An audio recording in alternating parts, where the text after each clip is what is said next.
UP में एक 4 साल के बच्चे के गले में टॉफी फंस गई और उसके बाद उसकी मृत्यु हो गई। पेरेंट्स काफी परेशान थे, उन्हें समझ में नहीं आ रहा था कि टॉफी को कैसे निकालना है। तमाम कोशिशें की गई। तो अगर ऐसा कुछ हो जाए, अगर बच्चे के गले में कुछ फंस जाए तो उसके बाद पेरेंट्स को क्या करना चाहिए, इस पर ज्यादा बातचीत करने के लिए मेरे साथ डॉक्टर श्वेता है। मैम, जैसे मैंने बताया, आमतौर पर बच्चे कुछ ना कुछ गले में निगल लेते हैं, उसके बाद पेरेंट्स के लिए बहुत बड़ी चुनौती हो जाती है।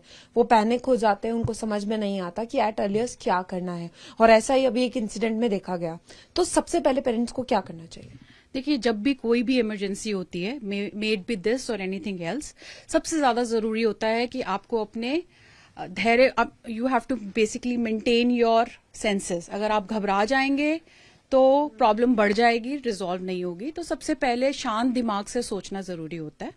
तो ये एक बहुत कॉमन प्रॉब्लम है छोटे बच्चों का। फॉरेन बॉडी यानी कोई भी सिक्का हो गया या आसपास कोई भी जो चीज पड़ी हुई है वो मुंह में डाल लेना, स्पेशली जो ज्यादा छोटे बच्चे होते हैं, 5 साल से छोटे बच्चे।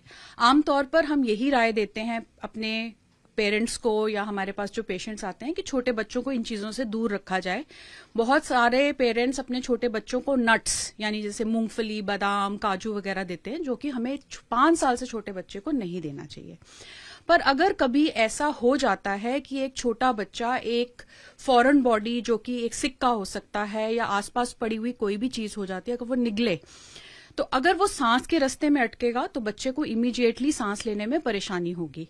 इसमें एक ऐसा बहुत आसान से 2 मैन्यूवर्स होते हैं जो करने से हम बच्चे की जान बचा सकते हैं।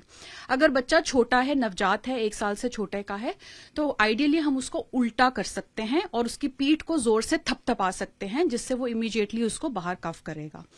अगर बच्चा बड़ा है तो या इवन अगर एडल्ट है तो उसमें भी हम ये कर सकते हैं पेशेंट की जान बचाने के लिए, जिसको हम हेमलिक्स मैन्यूवर कहते हैं। एक बहुत आसान सा मैन्यूवर होता है। जो सहायता करने वाला होता है वो पेशेंट के पीछे खड़ा हो जाता है और अपनी मुट्ठी को इस तरह से बांध लेता है और पेशेंट के यहां पर जस्ट उनकी चेस्ट जहां पर खत्म होती है, रिब्स जहां खत्म होती है, वहां पर रख के पीछे से 1-2 बार जोर से प्रेशर देता है। इतनी जोर से प्रेशर देना होता है कि जो आपके हवा का प्रेशर है उससे वो फॉरेन बॉडी इमीडिएटली बाहर इजेक्ट हो जाती है। बहुत आसान और बहुत इफेक्टिव प्रोसीजर होता है। अगर इमीडिएटली जो आसपास के लोग हैं वो ये उसको सहायता करते हैं तो इन 99% of the cases foreign body जो सांस के रास्ते के ऊपर होती है वो बाहर आ जाती है। जैसे आपने बताया कि बहुत सारे बच्चों को इस चीज पे ध्यान देना चाहिए, पेरेंट्स को ध्यान देना चाहिए कि वो इन सारी चीजों से दूर रहें, लेकिन यहाँ बात टॉफी की हो रही है। हर बच्चे को टॉफी पसंद है, तो टॉफी अक्सर गले में फंस जाती है। तो उसके लिए क्या करना चाहिए और क्या प्रिकॉशंस पेरेंट्स को रखने चाहिए? देखिए, टॉफी एक हार्ड बॉइल्ड टॉफी जो होती है वो भी हम यही रिकमेंड करते हैं कि बहुत छोटे बच्चे को ना दी जाए, क्योंकि उन्हें इसको ढंग से खाना या चबाना, या जिस बच्चे के पूरे दांत नहीं है वो नहीं खा पाएगा। तो इवेंचुअली अगर जैसे वो बच्चा बीच में बोला या हंसा या रोया तो वो उसके सांस के रास्ते में जाके फंस जाता है। तो रिकमेंडेशन तो यही होती है कि इतने छोटे बच्चों को ऐसी चीजें ना दी जाएं। चीजें वही दी जाएं जो वो आसानी से चबा के खा सके, डिपेंडिंग अपॉन उनके दांत कितने हैं या वो कितना बड़ा या छोटा बच्चा है। तो यही हमारी रिकमेंडेशन होती है कि ना दी जाए।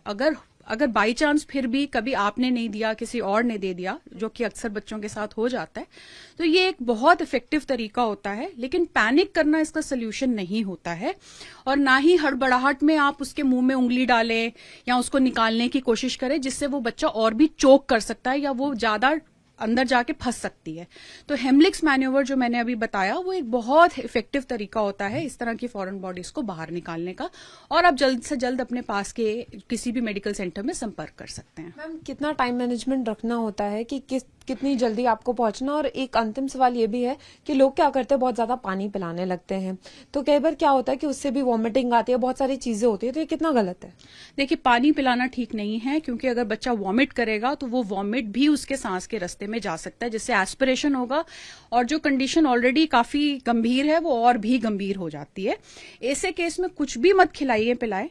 अगर तो फॉरेन बॉडी खाने के रास्ते में है तो वो जानलेवा नहीं होती है, लेकिन अगर फॉरेन बॉडी सांस के रास्ते में है तो आपके पास केवल 3 से 5 मिनट का समय होता है पेशेंट को बचाने के लिए।